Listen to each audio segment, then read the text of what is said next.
and we have to really escalate the noise we make so that we'll be heard.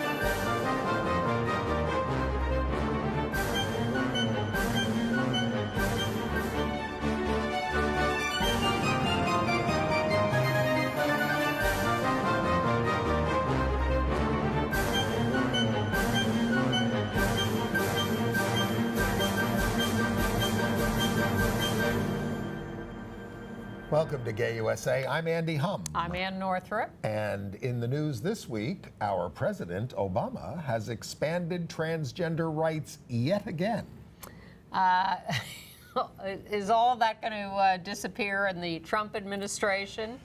He, this week, proposed banning bigots from the United States, although he doesn't seem to have a target on himself yet, but not from his party. It's very confusing. And Senator Marco Rubio from Florida tried a softer tone on LGBT issues when he met with the religious right, but he was condemned by many, including the mother of one of the Pulse massacre victims. And us in a few minutes.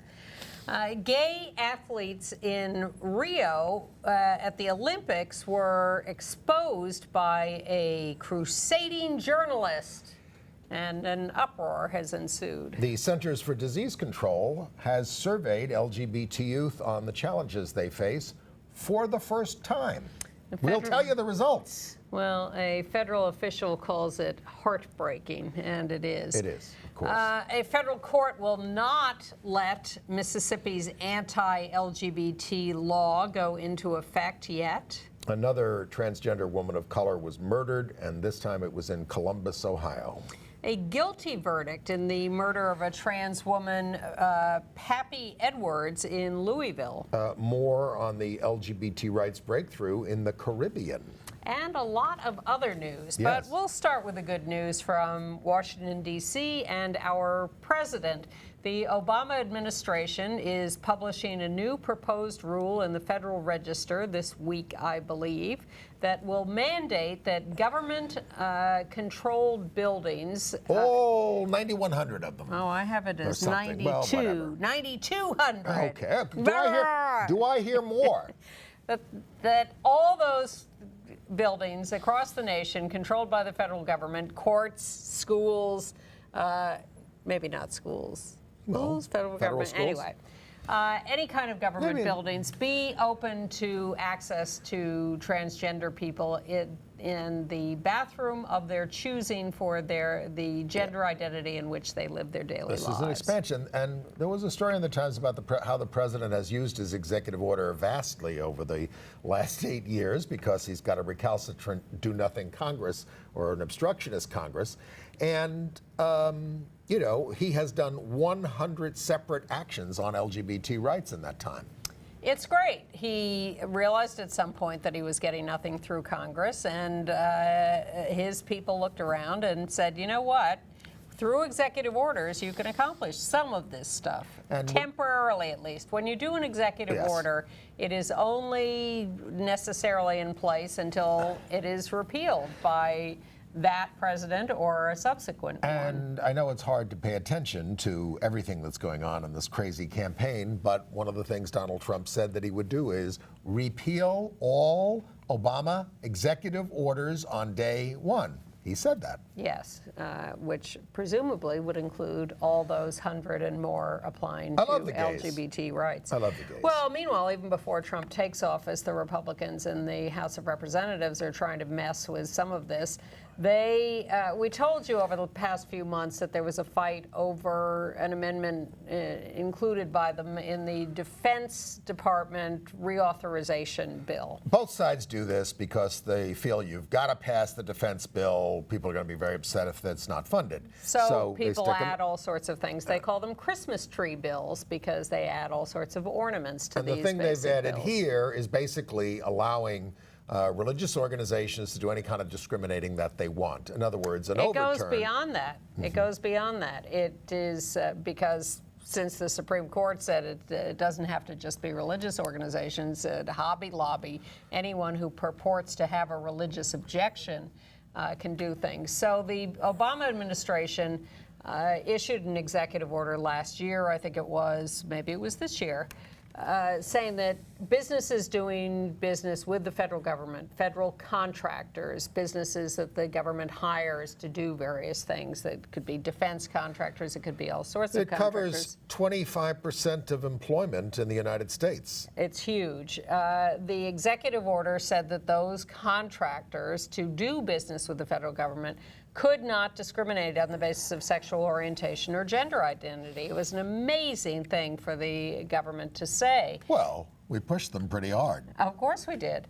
But nonetheless, lacking a non-discrimination law in this country federally, it was a major, major step. Even though it was, not codified in law, it was a major step. A lot of cities did this on domestic partnerships. If we're going to do business with you, you have to provide domestic partnerships. It was a way we made progress on those things. I believe we passed one in New York, and the mayor vetoed it. Mayor Bloomberg at the time, yes, he did, and his veto was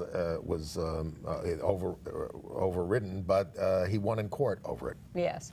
So, and by the way, on this thing, there's a consortium of tech companies called TechNet. Well, we're about to get to that. Okay. So the Republicans in the House added to the defense bill this amendment that says, even though the administration issued this executive order that says you can't discriminate if you're a federal contractor, we're going to put into this new law a requirement that, in fact, if you are a federal contractor, you can discriminate on the basis of sexual orientation and gender identity if you have some purported religious objection. Overriding the executive order. Are our allies in the United States Senate, where they're in the minority, but are they stopping this? Well, here's the deal.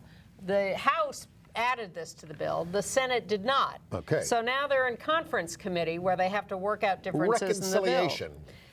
Often, the right wing will add these things to bills, and we're okay because we know that in conference those things will disappear. Well, they're having a fight about this now. So this consortium of major tech companies, including places like Apple and IBM, it's called TechNet. Have written a letter to the conference committee of the House and Senate and said, get this out of the bill. Or you're not going to get your email. How about that? They didn't say that. Hacked or not. But they could. I'd be They careful. could. Or they can read your email. Well, it's a big fight, and that thing should come out of the bill. Yeah. So we're happy that the tech companies have spoken up about this. All right. All right. Can we talk about the campaign? We certainly can. Well, what a week it was. Donald Trump gave his big foreign policy speech, right? Okay. And let's start there. All right. Because he came up with this thing that I'm going to ban anybody who supports Sharia law. I'm going to ban anybody uphold American values, including people who are bigoted, who are prejudiced, who want to, et cetera. And everybody, of course, is looking at this and saying, your party is in favor of discrimination. And so is he. Exactly. It's insane. I mean, now, someone said he will have to self-deport under this system. Now, some countries, like the Netherlands, do have, as you try to become a citizen, they do want you to be familiar with the culture and understand this is the way we treat gay people here, and you should at least understand this is the way we treat gay people here. And that would be nice, In the United but not a States, litmus test for coming into the country. Well, as someone else said, and I love the way people spontaneously comment on these things, we already have a vetting process. It's called the test for citizenship. Yes. And the cons passed it, and you couldn't, Donald Trump. Right. And you do, when you become a citizen of the United States, you do have to swear allegiance to the United States, and you have to swear to uphold the Constitution of the United States. So that's all in there. But you are allowed to have various opinions. You're allowed to believe that Sharia law should be the law of the land, and you can work for that, just like we worked for gay rights. And I hope you lose, and I'm glad we are winning on that. But slowly.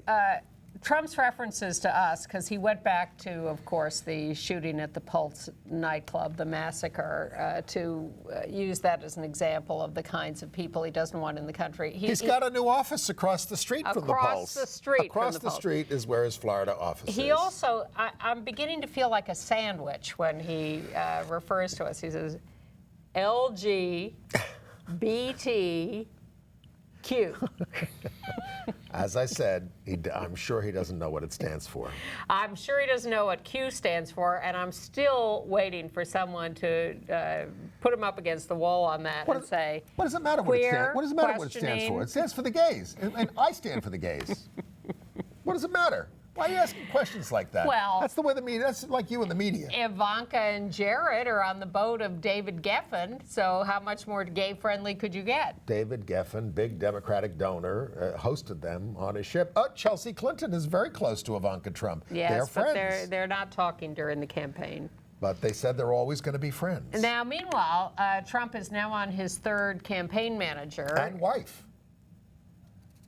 Third wife also. Oh. Thank you. That was a little too quick for me. Okay.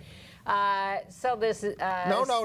Manafort was not removed as campaign manager. He was. Other people have been. He's going to keep the title, and somebody else is going to run things. Hard asses are going to run things. Steve Bannon is now CEO of the campaign, and Kellyanne Conway is a manager, if not the manager. She's a pollster. Yeah. Yeah. But she's a right-wing fanatic and very close. She was a Pence person, so that's how she's sort of found her way into this.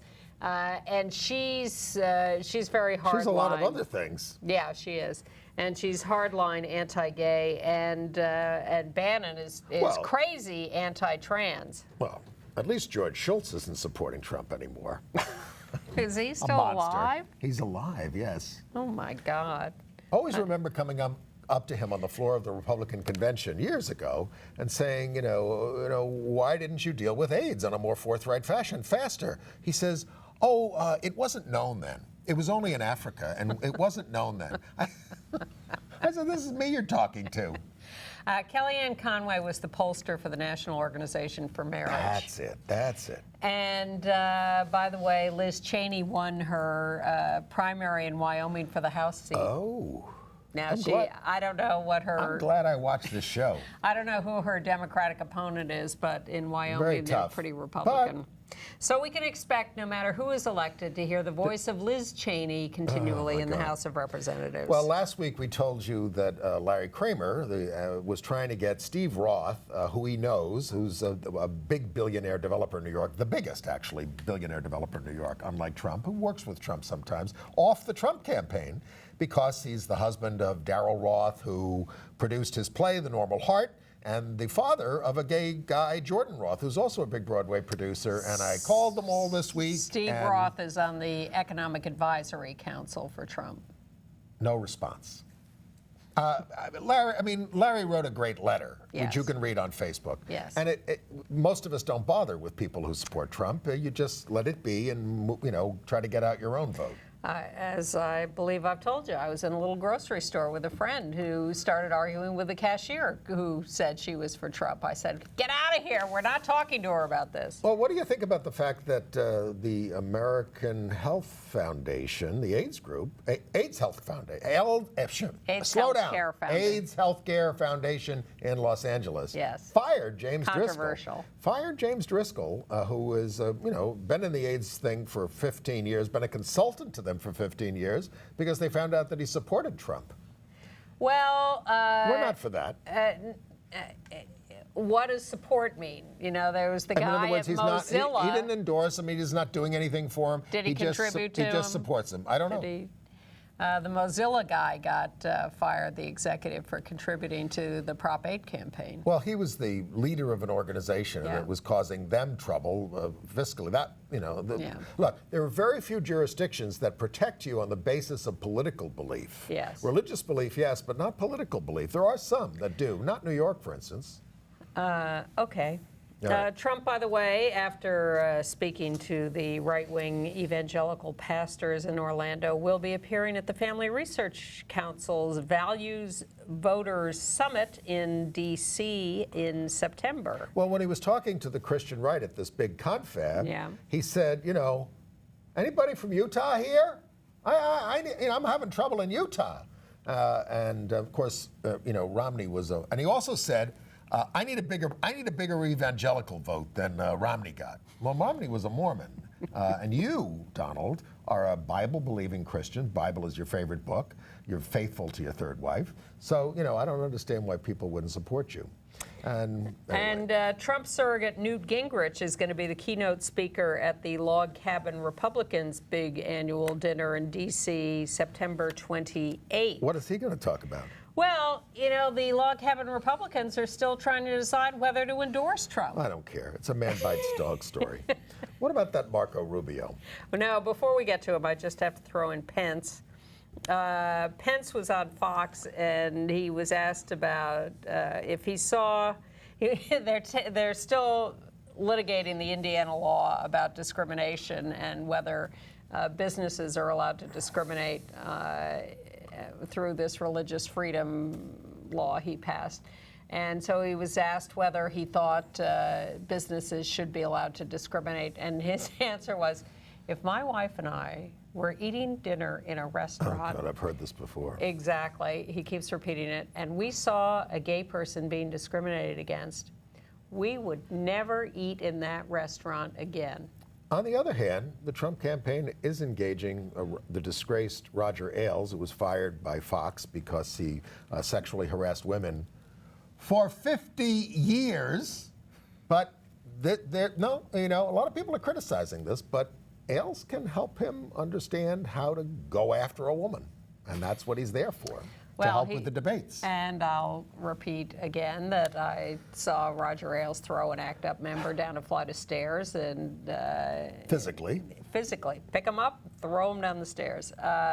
But it scares me that Roger Ailes is helping Trump. Roger Ailes has been very, very, very successful helping presidential candidates for many years. Don't make them more nervous than they already are. I'm nervous. Okay. I want people to share my nervousness. Okay. I love the new polls, but I'm still nervous. But we're nonpartisan here.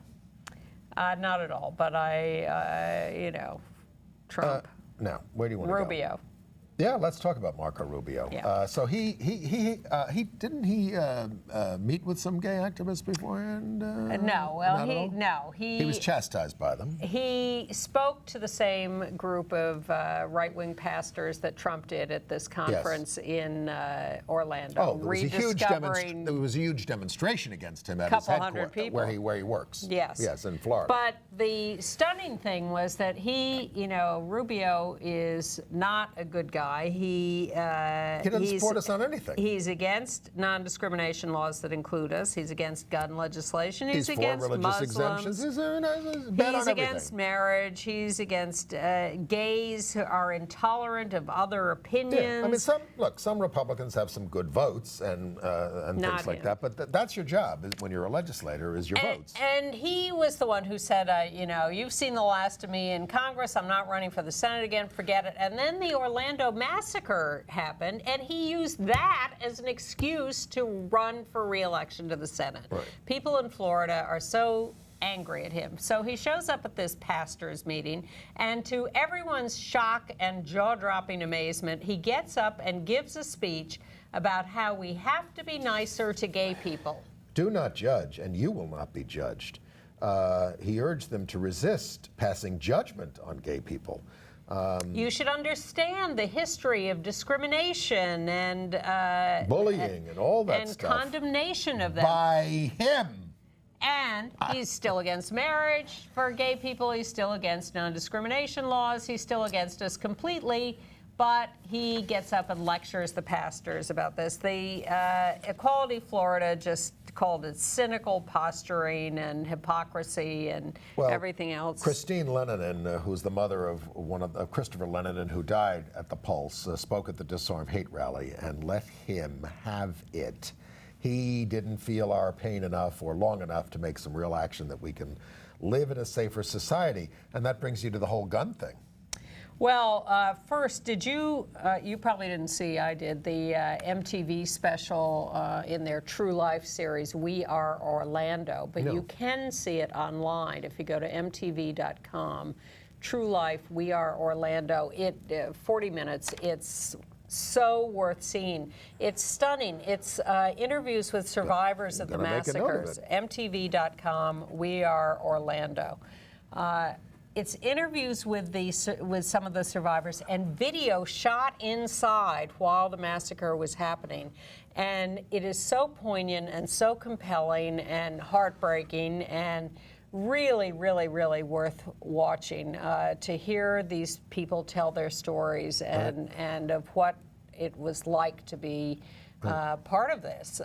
It's a really stunning piece of work, and I commend MTV for putting this on and for making it available on their website.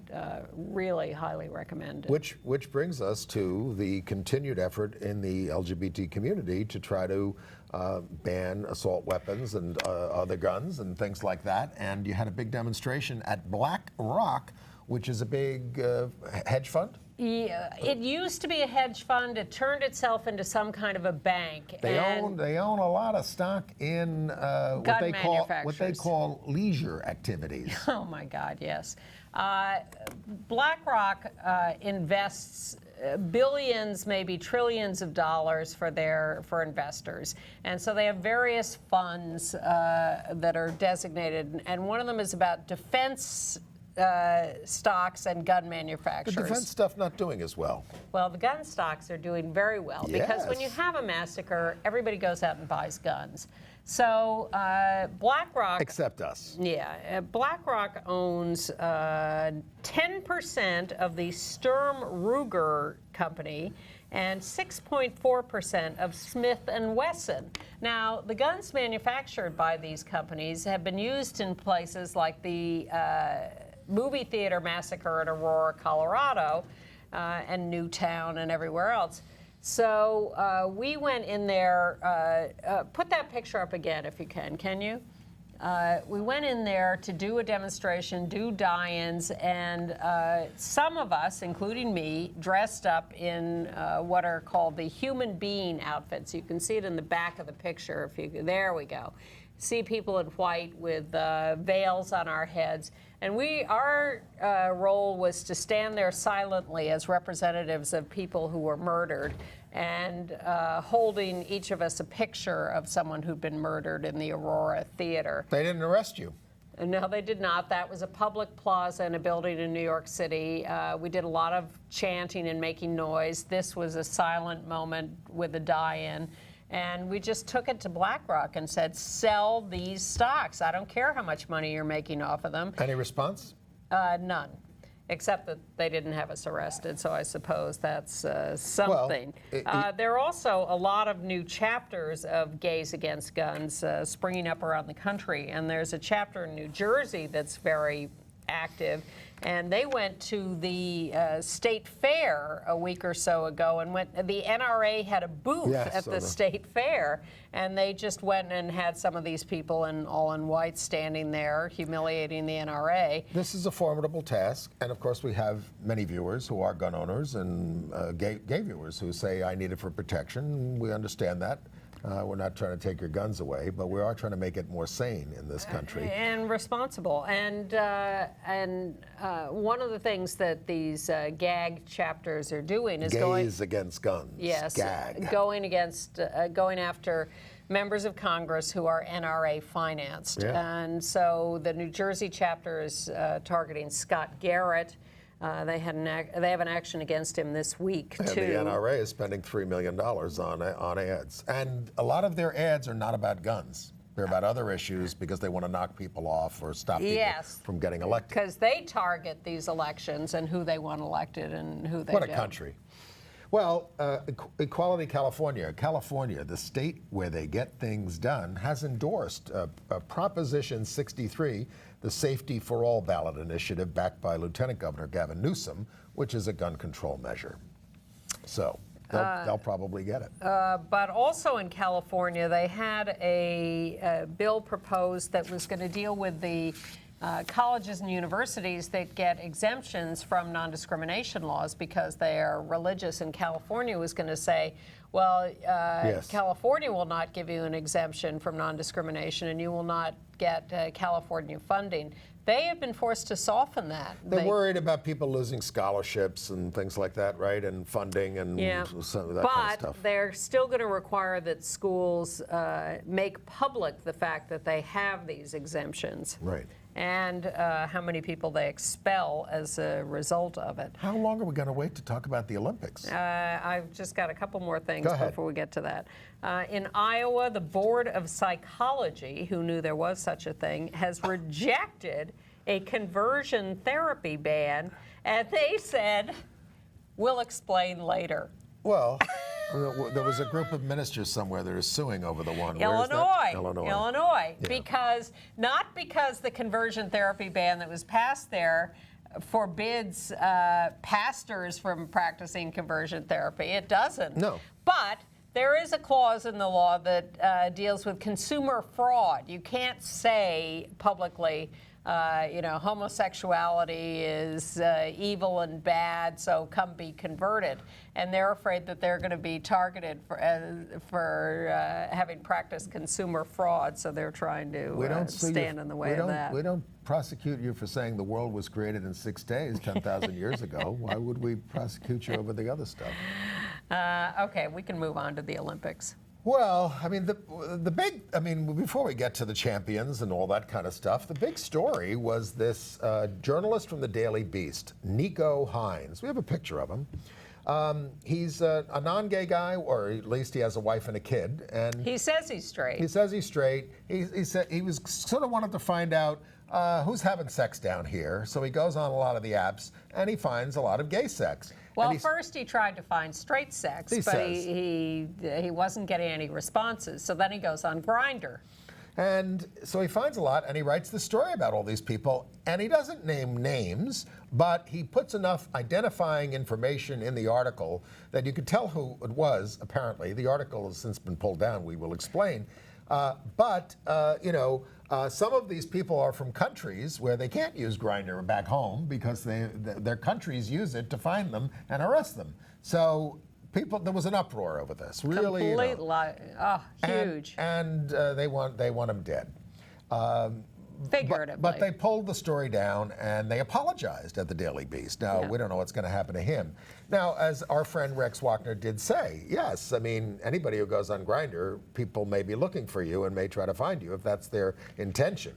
Governments use Grindr to entrap people. But I still think that writing an article like that for a popular medium just to sort of expose people is, I think, reprehensible. And we are for reporting on public figures who are gay, et cetera, but we don't go into their private sex lives, and we don't go after people in countries who we know to be gay who could be killed because they're gay. Well, you're anticipating some of my argument. I haven't read the article because it was taken down before I got to it. And it really has been hidden quite thoroughly. Anytime you click on a link that supposedly takes you to the story, what you get is the Daily Beast apology. If anyone... There are long excerpts from it in articles. Well, I haven't seen them. So I don't know how smarmy it was. I suspect it was quite smarmy. I've read descriptions of it as having a lot of sexual details. He looks pretty smarmy, doesn't he? Oh, my God. You're in such trouble. But... as I read through all this and what was happening, I thought, we do talk quite openly, and we get criticized sometimes by viewers for talking about people's sexual orientation. Yes. Public figures in the United States who live gay lives. Maybe not all in the United States. Not who are lurking online, for a hookup. We don't do that. But people who take advantage of the rights that have been won for them and don't own who they are, which is bad. It's a gray line, I think. Yeah, and I just don't think we should be hypocrites about the fact that... I'm owning it. Okay. So I think I don't think it's When I talked I don't about think it's wrong. when I talked about Donna Brazile being a lesbian on Facebook, there were viewers who wrote in and said, "I will never watch your show again for what you just said."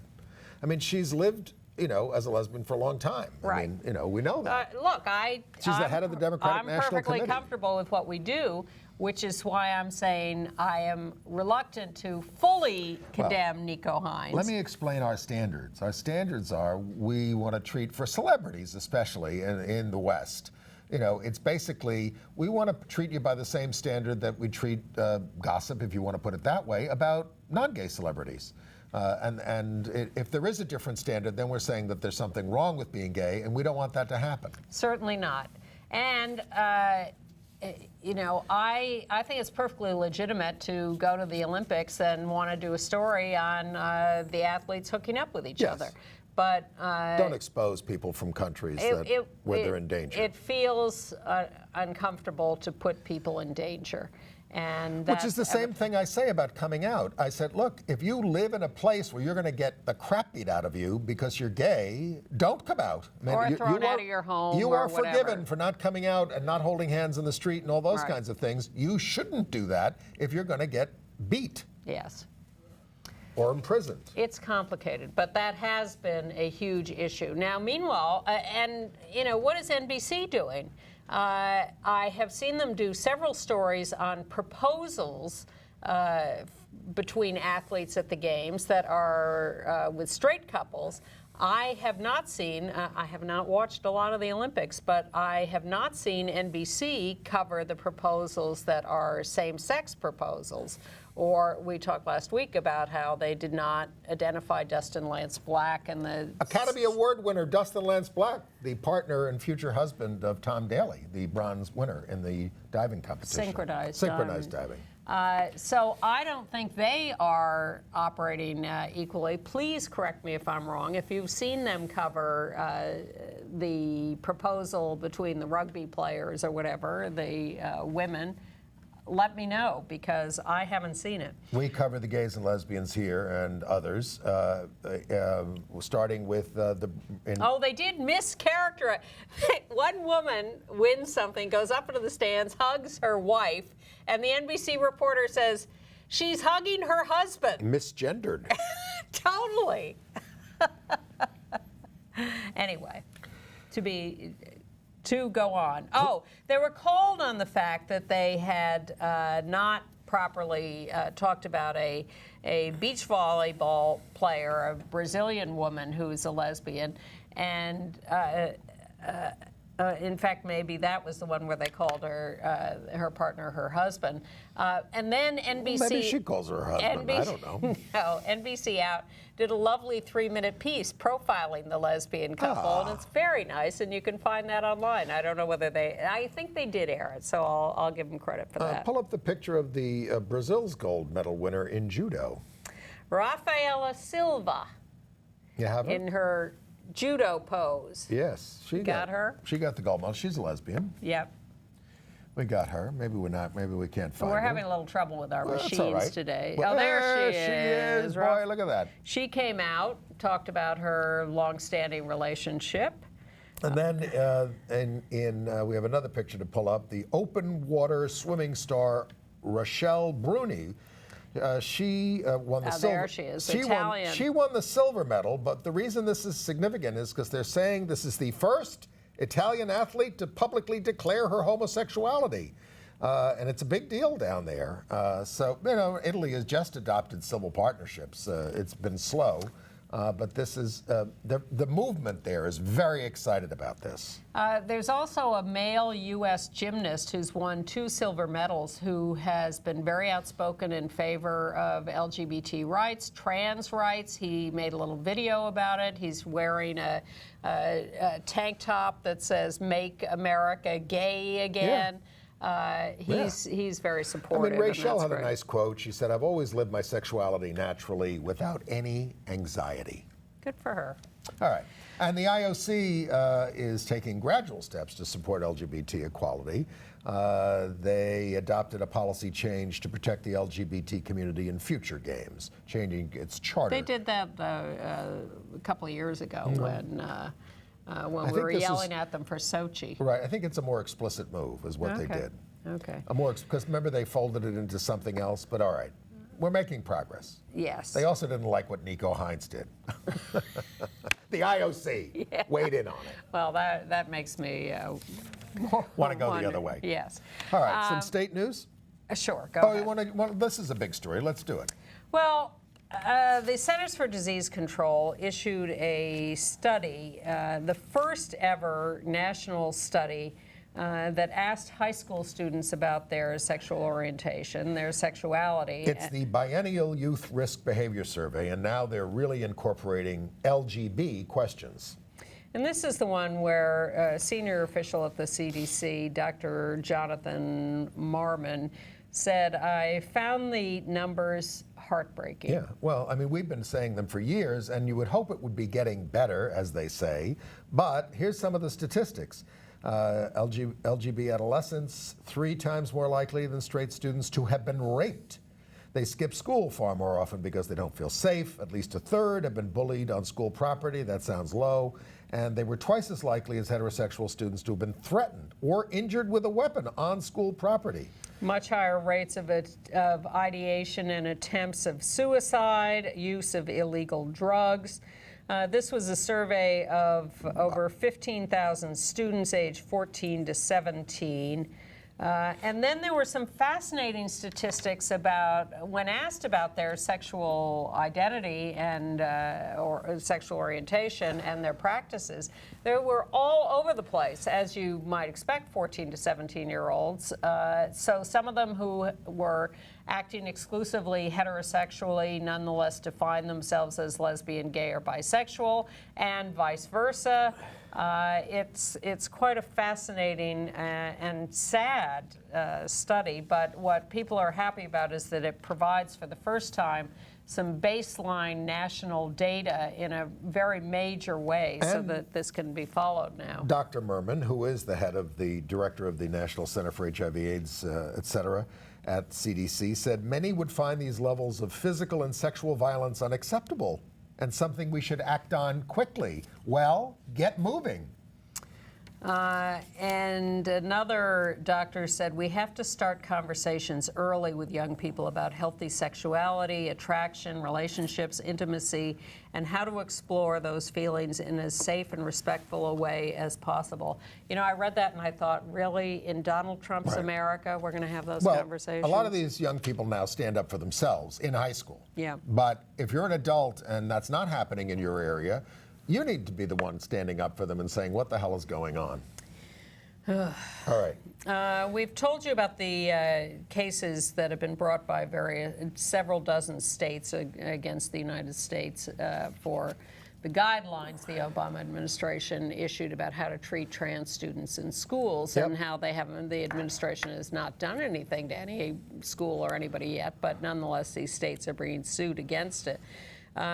So the first case is being heard in Texas now, and at first I had some hope because the judge was quoted as saying, there are a lot of Texas versus United States cases going on. This is the Fifth Circuit, is it? I'd have to double check that, but possibly. But then he says to the state representative, don't worry, I'm working on this decision. I've got it in hand. And the implication is really that he is going to come down against the Obama guidelines. But they're we don't guidelines, know that for they're sure. not a law. Exactly. And the problem with all these court cases is if we get a bad decision out of a circuit, it will stand until we get another Supreme Court justice because everything is split 4-4 on the court. Well, at least in Mississippi. But if we get a good one, that will stand. In Mississippi, the Fifth Circuit there, which does cover Mississippi, is denying a stay of its ruling, which struck HB 1523, their broad religious freedom law, as unconstitutional. The state is appealing that ruling to the Supreme Court, but and wants the law to go into effect while that appeal is on. But the Fifth Circuit says, not letting the law go into effect yet. The Supreme Court in Wyoming is deciding a case of a Pinedale judge who doesn't want to do gay weddings or license them. It's difficult. I mean, our friend Art Leonard said, you know, not wanting to give the licenses, problematic. That's part of your job. Doing the ceremonies, that's a grayer area.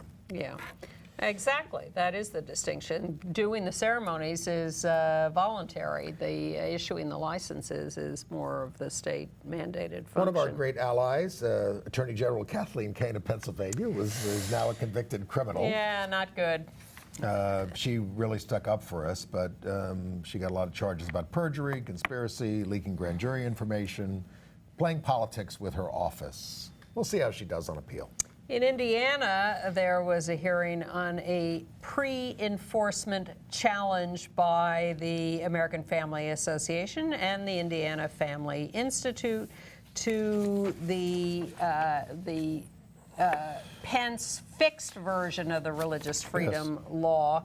The AFA and the IFI are saying, you know, we should have the more restrictive law, but the court has not issued its decision yet. But they want pre-enforcement rulings on this. Are you ready for crime and violence?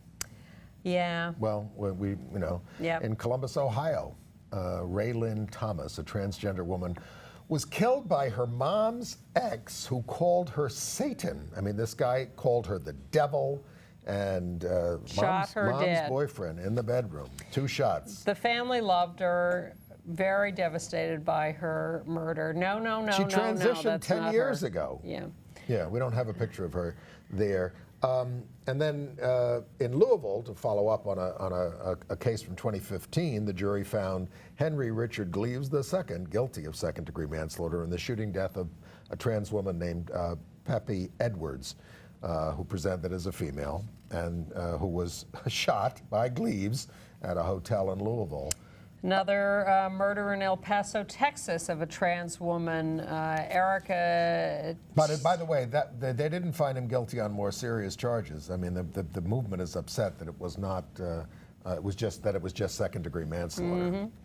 Erica Tiarina, I'm totally mangling that name, 36 years old, trans woman murdered in El Paso, Texas. Awful.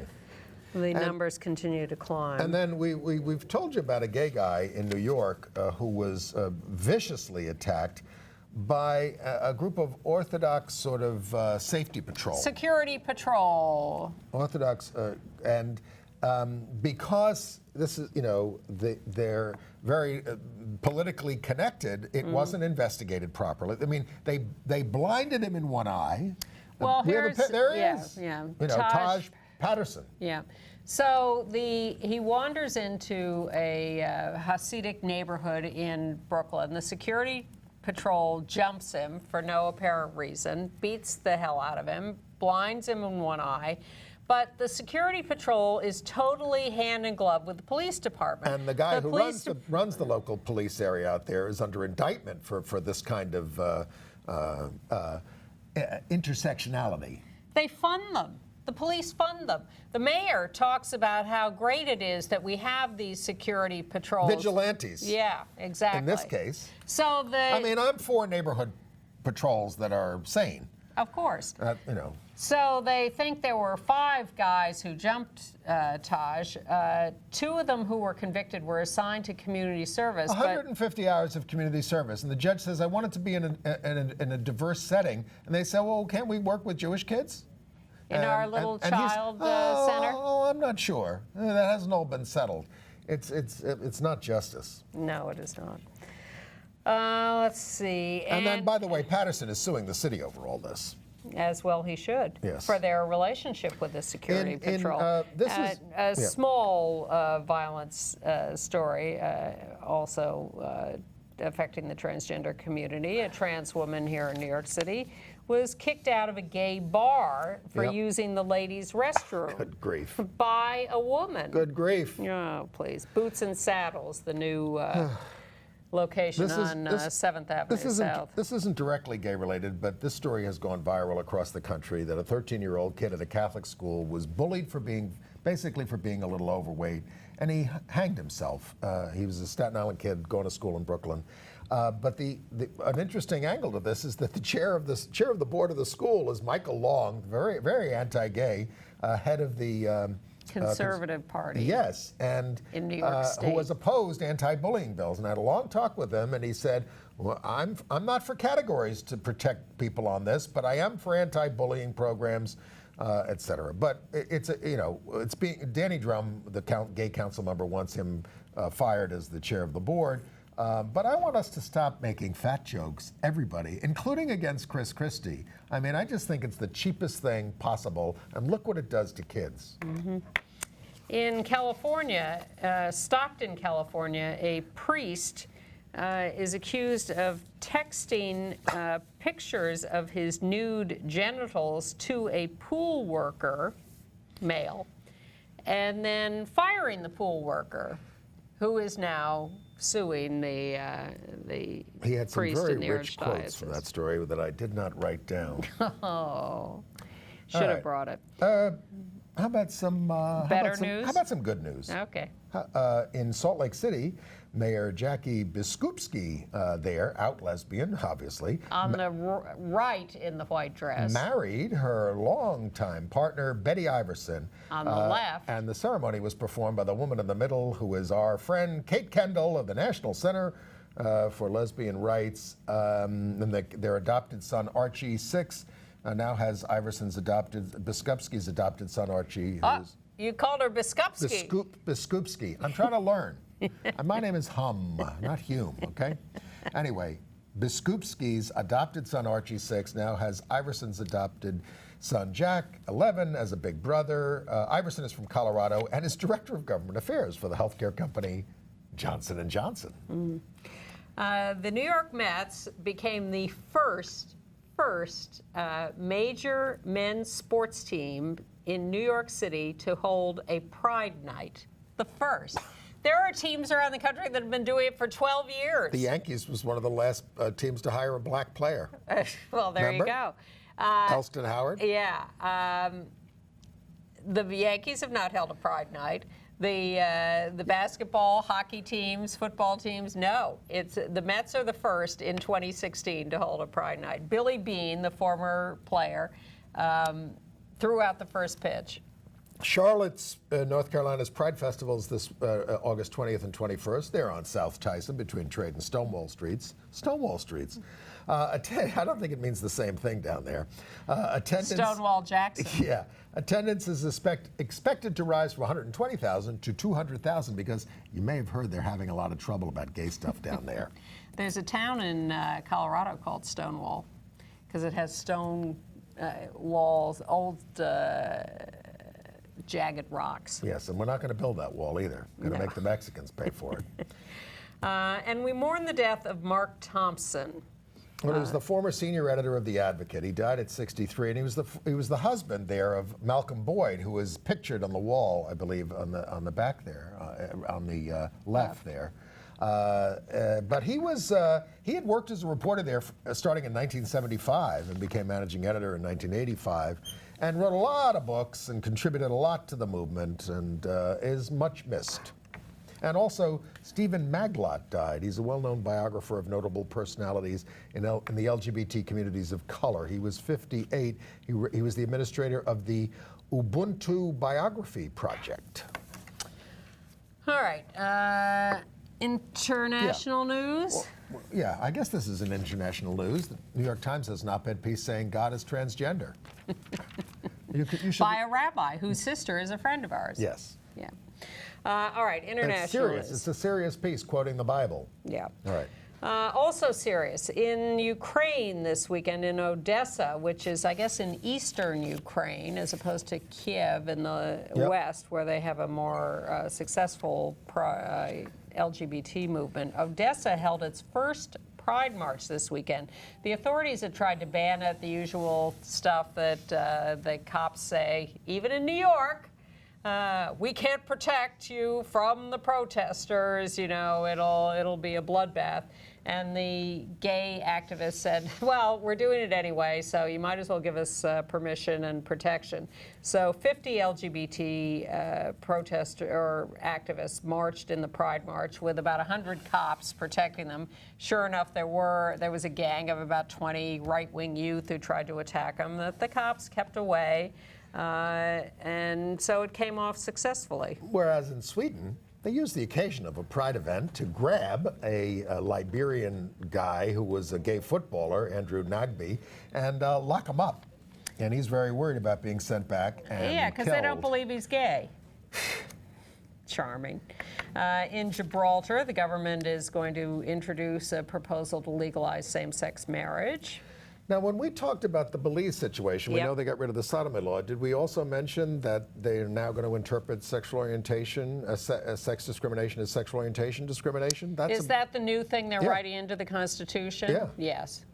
Well, the judge ruled it in this case. Mm-hmm.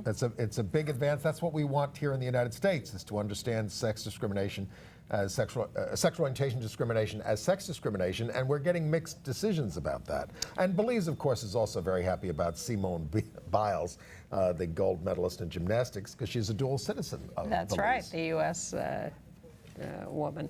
And Antigua and Barbuda are looking at the Belize decision and say that they will consider changing their anti-sodomy law. Yes. So said, where do I have that? I wanted to say his name because I love his name, but I can't find it. Well, you can insert it if you run okay. across it. Meanwhile, in London, one of our favorite little cookie shops, Sainsbury's, was the scene. Look at these two charming guys. They're Yeah. holding, one thing at a time. They went to the store in Hackney, which is a neighborhood in London. And they At were the sa- holding hands in the store. Not kissing, holding hands. And a security guard told them they were being inappropriate and told them to leave the store. I hope I don't have to start boycotting Sainsbury's. I go to the one in Camden Town all the time. So I hope not either, because you bring me some really delicious cookies from there. Ginger cookies covered with dark it's true. chocolate. But this is Hackney, not Camden Town. Well, the story got out, and the LGBT community got furious, and 200 people showed up to stage a kiss-in. Yes, there they are in the store holding a kiss-in. Now, to their credit, and I'm going to give them credit because I like those cookies, Sainsbury's issued a statement saying, we're really sorry. We love the LGBT people. We are talking to the security guard We to are going to set up retrain places him for people to make love. in the store. No, but they didn't fight back. They just said, "You're right. Well, we we're just wrong." want to be like everybody else, treated like everybody else. You Of know, course. don't get unhinged when you see I don't us. think straight people would be thrown out of a store for holding hands. In Montreal, Prime Minister Justin Trudeau marched in his third Pride Parade of the year, and he is readying an apology on behalf of all Canadians to those imprisoned for being gay and persecuted in the past. On the other hand, there was a thing at the Toronto Pride Well, Fest. wait a second. He's going to pardon people who were convicted. There may be compensation involved, and they're going to train cops on LGBT issues. He's all in. He's all in. Totally.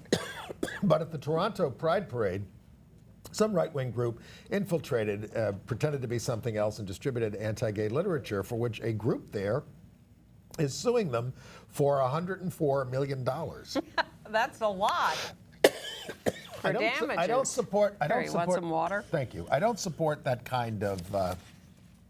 We believe in free speech. Is this the 2016 version of "I've been offended and you can't do that to me, so you owe me $104 million"? Yeah, I'm not for it. No. I'm for free speech. Is God transgender? All right. AIDS news. Massachusetts has passed a new law requiring insurers to cover treatment of side effects from HIV drugs. Evidently, this is something, a new concept. They're the first to do it. Well. Shocking. Uh, I could be wrong about that, but I think that's what I read. New York City's Bureau of HIV/AIDS Prevention and Control I guess it's Dimitri Daskalakis, has joined the statement saying that positive people with no viral load for 6 months are non-infectious. And I don't think we've adequately promoted this AIDS art exhibit at the Bronx Museum. That's true. This is from our old friend Jonathan David Katz, who put this together and had trouble getting it into museums around the country. But AIDS art at the Bronx Museum, let me get the whole And then there's details here all the from stuff about marijuana this week, which has an AIDS angle to it because a lot of people with AIDS need it for nausea. Art AIDS America, Bronx Museum of the Arts, through September 25th. Art AIDS America. What happened with marijuana this week is that the Obama administration refused to change it from the DEA from a Schedule I drug to a Schedule II drug, which is what Elizabeth Warren and Kirsten Gillibrand wanted. But they are going to make much more available for testing. Yes. To find out if it works on certain diseases, because there's not a lot of hardcore scientific evidence except on the nausea. Yeah, except that the National Institutes of Medicine issued a report about 20 years ago saying, yes, it was effective in helping people with cancer and AIDS and other conditions. Yes. Right now, only the University of Mississippi is allowed to study it. It's been true for many years. All right. All right, entertainment news. Congratulations to Tracy Norman. She is a trans model who was popular in the 70s and 80s and did work for, among others, Clairol hair dye products. They fired her. They fired her, or she, I don't know if Clairol fired her, but she lost her career when she was outed as trans 35 years ago. So there was a piece written about this recently, and Clairol read the piece and said, we want her back, and we're putting her in a new campaign called Color as Real as You Are. They've done a little video piece on her. And Tracy Norman, at age 63, has regained her modeling career. Mark your calendars. The Museum of Modern Art is going to have a 3-week retrospective of 20 films by out-gay director Pedro Almodovar in November. Oh, nice. I like his movies. E, however, has not renewed I Am Kate, the Caitlyn Jenner documentary reality series, for a 3rd season. 2 years was enough, and she says she will move on to other things. Is this gay? My friend Ann Northrup watches it. The View is having a 20th anniversary primetime special on Tuesday, August 24th at 10 p.m. And I have renewed my gay card. I went to Fire Island this weekend for the first time in 30 years. So I'm still gay. Okay. And remember that Tab Hunter movie we like so much? Tab Hunter Confidential. Correct. Coming out on Blu-ray, DVD. It's on iTunes, Amazon, Google Play, Vudu. August 23rd on Blu-ray and DVD. And you know, there's one that they're working on Rosemarie. I don't know. Was she a lesbian? Well, I don't know. I don't think so. No, but I'm telling you, it looked fast. She was a child star. Love the documentaries. And a friend of Al Capone's. Wow. She's 90 now. She's still alive. Oh, my God. You have whetted my appetite. Yeah. All right. I'll send you the trailer. We'll tell you about more things like this next week. But for now, that is it Thanks for Gay USA. Thanks for being with us, and write to us at go to gayusatv.org and sign up for our email list. See you next week. Bye. Bye. Bye-bye, John McLaughlin. Oh, yes. Goodbye, John.